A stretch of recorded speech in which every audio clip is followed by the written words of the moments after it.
Dear students, आप सभी लोगों का स्वागत है आपके अपने यूट्यूब चैनल डीजे सर पर। आज का ये वीडियो क्लास 12 के बच्चों के लिए बहुत ही इंपॉर्टेंट होगा, क्योंकि इसमें हम लोग बात करने वाले हैं शॉर्ट टाइप क्वेश्चन के बारे में। तो चलिए आइए देखते हैं हम लोग। जो पहला आपका चैप्टर है द लास्ट लेसन, तो उसके जो महत्वपूर्ण प्रश्न हैं उन क्वेश्चन आंसर की श्रृंखला को हम लोग देखते हैं, जिसमें मैंने देखिए 4 महत्वपूर्ण प्रश्नों को शामिल किया है और जो कि आपके यहाँ से प्रश्न मिलेंगे। देखिए 8 नंबर के ये पूछे जाते हैं और 3 प्रश्न पूछे जाते हैं, जिसमें से कि आपको 2 प्रश्नों का जवाब देना होता है। पहली बात है कि ये पहली बार आपका एनसीईआरटी सिलेबस आ रहा है, तो इसमें पहला जो चैप्टर होगा वो बहुत ही इंपॉर्टेंट मायने रखता है, क्योंकि पहली बार ये बनाया जा रहा है। तो ये जो पहले प्रश्न का ये जो दिया गया आपका चारों क्वेश्चन है बहुत इंपॉर्टेंट है, और यहाँ से आपको एक क्वेश्चन मिलना ही मिलना है, क्योंकि पहली बार आपका ये जो है एनसीईआरटी से पेपर बनाया जाएगा। तो हम लोग स्टार्ट करते हैं प्रश्नों की श्रृंखला को। प्रश्नों की श्रृंखला का हम लोग का जो पहला प्रश्न है द लास्ट लेसन वाले चैप्टर का जो पहला चैप्टर है, what had been put up on the bulletin board. देखिए जो ये महत्वपूर्ण प्रश्न आपका रहेगा, इसका हिंदी जो हो जाएगा, सूचना पट पर क्या सूचना लगाई गई थी। ये बहुत ही महत्वपूर्ण है। What had been put on the bulletin board का जो हिंदी हो जाएगा, सूचना पट पर क्या सूचना लगाई गई थी। तो आइए चलिए देखते हैं, इसके आंसर को जान लेते हैं। An order from Berlin, Berlin से देखिए एक आदेश आया हुआ था। क्या आदेश आया हुआ था? For the general public was displaced on the bulletin board, जो कि वहाँ के जो आम नागरिक लोग थे, जो आम पब्लिक सभी के लिए वो चीज़ें थी जो कि सूचना पट पर लिखी गई थी, जो दिख रहा था उन पर। It mentioned only German to be taught to students in the school of Alsace and Lorraine. तो इसमें देखिए मुख्य रूप से जो बात की गई थी कि यहाँ पर जो उस पर बुलेटिन मतलब सूचना पट पर जो दिख रहा था, इट मेंशन्ड ओनली जर्मन, मतलब ओनली जो होगा केवल जर्मन लैंग्वेज की जो पढ़ाई कराई जाएगी। बर्लिन से ये आदेश आया हुआ था। अल्सेस और लोरेन के विद्यालयों में केवल क्या होगा, केवल जर्मन लैंग्वेज की पढ़ाई कराई जाएगी। तो उसमें देखिए फ्रेंच लैंग्वेज के विरुद्ध ये बात किया गया था। तो यहाँ पर ये बात बहुत ही इंपॉर्टेंट प्रश्न है। तो अल्सैस और लॉरेन का जो लॉरेन में जो स्कूल थे उन पर क्या कौन सी भाषा पढ़ाई जाएगी? ओनली जर्मन लैंग्वेज पढ़ाई जाएगी। बहुत ही इजीली है और सिंपल लैंग्वेज में लिखा गया। आप देखिए पहले जो प्रश्न का हमेशा आंसर जो दिया जाता है, जो शॉर्ट टाइप क्वेश्चन का, उसमें 30 वर्ड्स में दिया जाता है। तो 30 वर्ड्स में लगभग ये आपका बना हुआ है और बहुत ही इजीली वर्ड में लिखा हुआ है, इसलिए इसको आप ज़रूर तैयार करें। महत्वपूर्ण प्रश्नों में बढ़ते हैं दूसरे प्रश्न की ओर। दूसरा हम लोग का प्रश्न है, how did Franz feeling about M Hamel and school change. M Hamel तथा स्कूल के प्रति फ्रेंड्स की भावनाओं में क्या परिवर्तन आया। बहुत ही इंपॉर्टेंट प्रश्न है यह। देखिए आपके एग्जाम के दृष्टिकोण से भी, Franz never enjoyed going to school. Franz जो था वो स्कूल में जाता था तो कभी वो आनंद नहीं ले पाता था, उसको बहुत वहाँ पर इरिटेशन महसूस होता था। The news came as a shock to him, एक अचानक ऐसी सूचना आई जो कि उसको शॉक कर दी। एंड मतलब शॉक्ड हो गया वो, अचानक सुन के अचंभित हो गया। एंड ही वॉज सैड, और वो दुखी हो गया।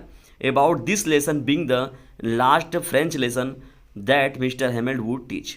तो देखिए वो उसे ये बात, इस बात का पता चला कि ये लास्ट फ्रेंच लेसन है जिसे कि जो एम हेमेल जी हैं वो पढ़ा रहे हैं, वुड टीच कर रहे हैं, जिसे ये पढ़ाएंगे। आज वो उस चीज़ को पढ़ाएंगे। Mister Hamel toss difficult concept appeared easily.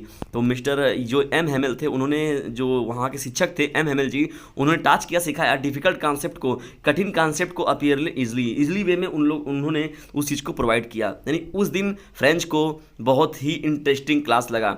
मतलब उस दिन उसको इस बात का एहसास था कि वास्तव में मैंने कितना बड़ा गलती कर दिया, मुझसे कितनी बड़ी भूल हो गई जो मैंने अपनी तैयारी को नहीं किया, मैंने ढंग से नहीं पढ़ा जब चीज़ चली। तो अब आज जब सब कुछ ऑफ होने वाला है, या जब अब यहाँ पर चीज़ें चेंज होंगी, टीचर्स चेंज होंगे, भाई जाहिर सी बात है कि ये तो फ्रेंच के टीचर थे, फ्रेंच लैंग्वेज के, तो जब वहाँ पर जर्मन लैंग्वेज की बात हो गई तो जर्मन लैंग्वेज के जो टीचर आएंगे वो लोग क्लास को क्या करेंगे, लेंगे। The new teacher for German would join the school from the following day. तो ये बात किया गया कि अब कुछ ही दिनों में क्या हो जाएंगे, जर्मन से टीचर आएंगे, जर्मन टीचर को बुलाया जाएगा और वो ज्वाइन करेंगे, और जो आपके एम हेमल साहब थे उन्हें स्कूल छोड़ना पड़ जाएगा। तो दूसरा जो प्रश्न था, इसलिए वो जो था फ्रेंच बहुत ही अपसेट था और दुखी था। दूसरा जो प्रश्न है यह भी आपके लिए बहुत ही इंपॉर्टेंट है। मोस्ट इंपॉर्टेंट प्रश्नों की श्रृंखला में बढ़ते हैं हम लोग तीसरे प्रश्न की ओर। तीसरा हम लोग का प्रश्न जो है बहुत ही मोस्ट इंपॉर्टेंट है। What did M Hamel say about the French language. तो जो एम हेमेल जो टीचर साहब हैं वो क्या कहते हैं फ्रेंच लैंग्वेज के बारे में, या उनका क्या मानना था, क्या मत था फ्रेंच लैंग्वेज के प्रति। तो इसमें आंसर के बारे में अगर बात करें हम लोग, तो M Hamel called French the most beautiful language in the world. उनका मानना था कि जो फ्रेंच भाषा है वो बहुत ही खूबसूरत लैंग्वेज है, पूरे संसार में जो है बहुत ही खूबसूरत भाषाओं में फ्रेंच लैंग्वेज की मान्यता है। उन्होंने कहा, फिर आगे क्या कहा, he said that it was the clearest and the most logical language. और उन्होंने कहा कि ये बहुत ही क्लियर लैंग्वेज है, बहुत ही स्पष्टवादी यह लैंग्वेज है और साथ ही साथ मोस्ट लॉजिकल लैंग्वेज है, मतलब बहुत ही तार्किक भाषा है ये तार्किक भाषा से जुड़ा हुआ यह लैंग्वेज है। तो उन्होंने इस प्रकार से फ्रेंच लैंग्वेज की प्रशंसा की। देखिए यम हेमेल जो है वो टीचर हैं और फ्रेंच जो है वहाँ का स्टूडेंट है जो कि क्लास में उतना अपना इंटरेस्ट नहीं लेता था। तो यहाँ पर क्या हुआ कि इस चैप्टर में देखिए जो है कि फ्रेंच लैंग्वेज को की जगह पर अब जर्मन लैंग्वेज को लाया जाएगा। बर्लिन से आदेश आया हुआ था और एल्सेस और लारेन के जितने भी विद्यालय थे वहाँ पर अब कौन सा लैंग्वेज चलाया जाएगा, फ्रेंच लैंग्वेज की जगह पर जर्मन लैंग्वेज चलाया जाएगा। तो ये टीचर को भी हटाया जाएगा और वहाँ पर क्या किया जाएगा, जर्मन लैंग्वेज वाले टीचर को लाया जाएगा। तो इसलिए जो था माहौल वहाँ का पूरा चेंज था। तो पूरी चीज़ें थी जो इस प्रकार से वो जब एम हेनल साहब थे वो अपने फ्रेंच लैंग्वेज की जो प्रति संवेदनाएँ थी उसके बारे में वो अभिव्यक्त कर रहे थे। तीन ये प्रश्न हैं। चलते हैं हम लोग बढ़ते हैं चौथे प्रश्न की ओर। लेकिन चौथे प्रश्न के बढ़ने से पहले यदि आपको एक मोस्ट इंपॉर्टेंट नोटिफिकेशन देता हूं, आप हमारे व्हाट्सएप ग्रुप से जरूर जुड़ जाएं। मेरा व्हाट्सएप ग्रुप नंबर है 950-690-285-7। फिर से एक बार सुन लीजिए, 950-690-285-7। इससे जुड़ें और अपनी तैयारी को और बेस्ट तरीके से करें। महत्वपूर्ण प्रश्नों की श्रृंखला में देखिए हम लोग चलते हैं आखिरी प्रश्न की ओर। हम लोग का आज का ये सेशन का आखिरी प्रश्न भी है और इस चैप्टर का भी ये आखिरी प्रश्न है। शॉर्ट टाइप क्वेश्चन आंसर में आपके 4 प्रश्न जो है बहुत ही महत्वपूर्ण शामिल किए गए हैं। आप देखिएगा यहाँ से आपके एक प्रश्न मिलेंगे आपके बोर्ड एग्जामिनेशन में, आपकी प्री बोर्ड एग्जामिनेशन भी आपको मिलेंगे। आप यहीं से आप अंदाजा लगा लीजिएगा, प्री बोर्ड से ही आपने बोर्ड एग्जामिनेशन में अंदाजा इसका लगा लेंगे कि नहीं वाकई में ये जो चीज़ें चल रही हैं कितनी इंपॉर्टेंट आपके लिए है, कितने ज़्यादा मायने आपके लिए रख रही हैं और कितने सिंपल लैंग्वेज में बातें हो रही हैं। चौथा हम लोग का प्रश्न है, what changes did the order from Berlin causes in the school that day. तो जब बर्लिन से वो आदेश आया हुआ था तो उसका उस दिन क्या जो ऑर्डर आया हुआ था उसका क्या प्रभाव पड़ा, यानी स्कूल विद्यालय पर जब देखने को मिला तो उस विद्यालय पर क्या उसका प्रत्यक्ष प्रभाव पड़ा। बर्लिन से जो आदेश कारण उस दिन स्कूल में क्या क्या परिवर्तन देखे गए, क्या पाया गया। तो चलिए आइए देखते हैं हम लोग आंसर के बारे में अगर बात किया जाए तो देखिए सिंपल लैंग्वेज में आपका स्टार्ट करेंगे। देयर आर नो नॉइजेस, मतलब वहाँ पर देखा गया कि विद्यालय में कोई शोर शराबा नहीं था। जबकि जब रेगुलर फ्रेंच जाता था तो उसको बहुत ज़्यादा शोर शराबा दिखता था पीछे के वगैरह। तो आगे टीचर जो एग्रेसिव हैं वो बच्चों को के साथ कुछ मारने पीटने की बातें हो रही हैं, लेकिन यहाँ पर देयर आर नो नॉइजेस, कोई भी शोर गुल नहीं है। It was as quiet as Sunday morning, जैसे संडे की सुबह बंद होता है, स्कूल विद्यालय रहते हैं बंद रहते हैं, उसी प्रकार से लग रहा था कि जैसे मानो आज संडे की सुबह है। यम हेमेल कहते हैं said it would be his last lesson, M Hamel साहब कहते हैं कि आज का ये जो लेसन है उनका लास्ट लेसन होगा, फ्रेंच लेसन का उनका यह आज लास्ट लेसन होगा। इसके बाद वो स्कूल छोड़ देंगे, क्योंकि पहले ही आपको बताया कि जर्मन लैंग्वेज आ गया है। अब तो जर्मन लैंग्वेज आएगा तो जर्मन टीचर को भी बुलाया जाएगा, वो अब क्लासेस को ज्वाइन करेंगे और आगे वो लोग पढ़ाएंगे। एवरीबॉडी लुक्ड सैड, सभी लोग क्या थे, जितने भी लोग थे वहाँ पर दुखी थे, उनकी आंखों में दुख दिख रहा था।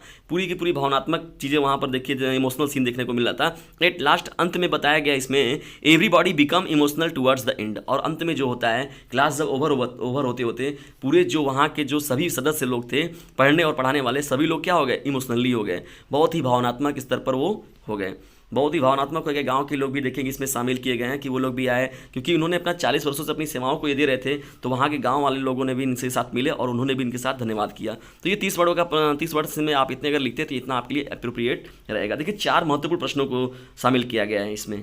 पार्टिसिपल की बात होगी, देखिए उनको पार्टिसिपल दिया गया था करने के लिए, टीचर्स पूछते थे तो उसको बहुत इरिटेशन होता था फ्रेंच को। मुख्य रूप से यही पर चैप्टर आधारित है कि फ्रेंच एक लड़का है और यहाँ पर एम हेनल साहब हैं और यहाँ पर देखिए लैंग्वेज को चेंज किया गया है। और पहले वो इंटरेस्ट नहीं लेता था, जब लास्ट क्लास देखा तो लास्ट क्लास में उसके लगा कि टीचर ने आज अपना बहुत बेहतर दिया है और इसने भी अपना इंटरेस्ट लिया है पढ़ाई के प्रति।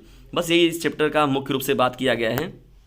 आप हमारे व्हाट्सएप ग्रुप को ज्वाइन कर लें। मेरा व्हाट्सएप ग्रुप नंबर है 950-690-285-7। यदि आप इसे ज्वाइन करते हैं तो आपकी तैयारी और बेहतर तरीके से होगी। और साथ ही साथ मैं जो ये पीडीएफ पूरा अपना बनाता हूँ सिंपल लैंग्वेज में, वो आपको इजीली आसानी से आपको व्हाट्सएप ग्रुप में मिल जाएगा और अपनी तैयारी को और बेहतर तरीके से कर सकते हैं और अपने एग्जाम में अपना बेहतर कर सकते हैं। क्योंकि देखिए जो प्रश्न है पहली बार ये शामिल किया गया, इसलिए ये जो आपके प्रश्न होंगे बहुत ज़्यादा इसमें टिपिकली प्रश्न नहीं बनाए जाएंगे।